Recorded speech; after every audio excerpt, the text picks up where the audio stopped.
Assalamualaikum warahmatullahi wabarakatuh.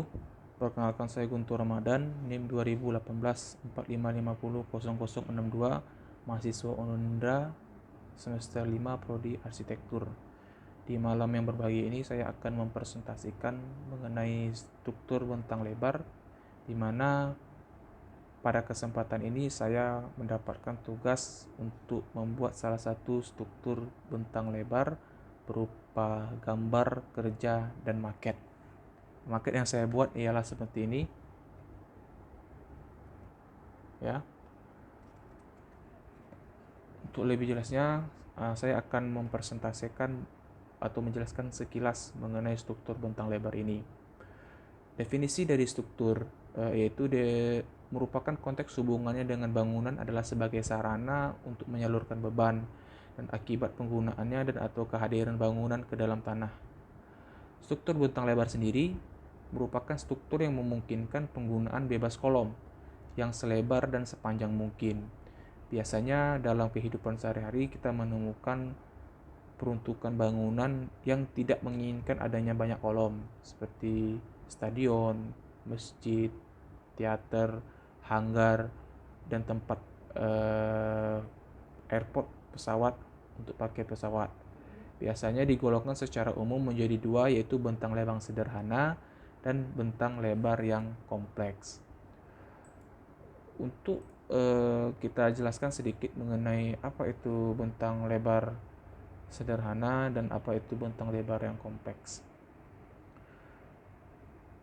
Menurut sistem lebar memiliki 3 kerumitan yang berbeda satu dengan yang lainnya. Kerumitan yang timbul dipengaruhi oleh gaya yang terjadi pada struktur tersebut. Dalam Skodek 1998 menjelaskan bahwa struktur bentang lebar ini dibagi ke dalam beberapa sistem struktur, yaitu ada yang pertama ada 5 ya menurut Skodek, yaitu yang pertama adalah struktur rangka batang, rangka ruang. Kemudian kedua ada struktur furnikular, yaitu kabel atau pelengkung, dan ada struktur plan dan grid.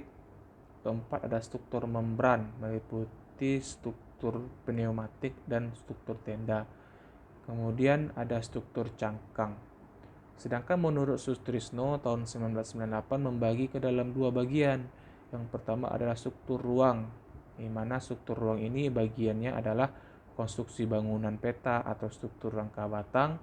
Seperti yang saya buat ini merupakan struktur rangka batang dalam bentuk maketnya, sedangkan yang ini merupakan dalam bentuk gambar kerjanya, di mana struktur rangka batang yang saya buat ini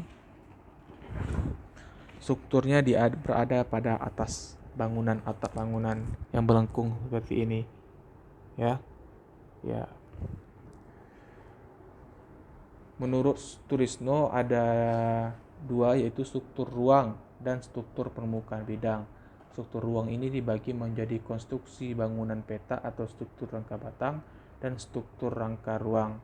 Kemudian yang kedua, struktur permukaan bidang. Struktur permukaan bidang dibagi menjadi struktur lipatan, struktur cangkang, membran dan struktur membran, struktur pneumatik, dan struktur kabel dan jaringan. Pengelompokan struktur bentang lebar ini dibagi menjadi 4, yaitu form active structure system. Kemudian ada lagi yang keduanya yaitu bulk active structure system. Yang ketiga itu ada vector active structure system. Kemudian yang terakhir ada surface active structure system. Baik, kita akan menjelaskan sekilas tapi tidak secara umum, karena maket ataupun tugas yang diberikan saya berfokus kepada struktur rangka bidang. Kita jelaskan secara ringkas mengenai pengelompokan struktur bentang lebar. Yang pertama ada form active system, di mana cable system atau sistem struktur kabel. Sistem struktur kabel ini memanfaatkan tarikan dan tegangan, di mana kekokohan atau kestabilan bangunan tergantung dari gaya tarik atau dari pengantar struktur kabel itu sendiri. Kemudian yang kedua itu ada tent system atau sistem struktur tenda. Sistem struktur tenda merupakan permukaan yang fleksibel tipis yang memikul beban dengan mengalami terutama dengan gaya tarik dan gaya tekan. Syarat untuk struktur tenda ini harus elastis dan tipis. Kemudian ada namanya pneumatic system, biasanya digunakan untuk konstruksi pneumatik khusus yang digunakan pada gedung-gedung.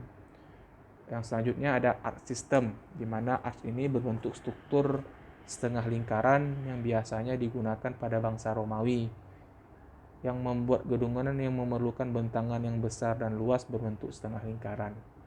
Kemudian yang kedua ada book arch system, di mana di dalam book ini ada bagiannya, yaitu ada beam system, yaitu beam system adalah struktur yang berbentuk dengan cara meletakkan elemen kaku yang horizontal di atas elemen kaku vertikal. Elemen horizontal atau balok memikul beban yang bekerja secara transversal dari panjangnya dan menyalurkan beban tersebut ke elemen vertikal kolom yang memampunya. Kemudian yang kedua ada frame system. Frame system adalah suatu sistem struktur rangka, jangan sistem struktur yang terdiri dari batang-batang yang panjangnya jauh lebih besar dibandingkan dengan ukuran penampangnya. Ada beam grid and slab system. Struktur balok grid ini terdiri atas balok-balok yang saling bersilangan dengan jarak yang relatif rapat yang menumpu plat. Sistem ini dimasukkan untuk mengurangi berat sendiri plat sehingga lembutan dari plat yang besar dapat dikurangi. Sistem ini dinilai efisien untuk bentangan besar dan juga dapat didesain sesuai selera.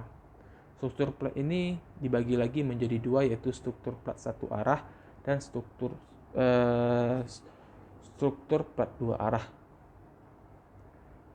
Kemudian kita masuk yang ketiga, yaitu ada vector active structure system.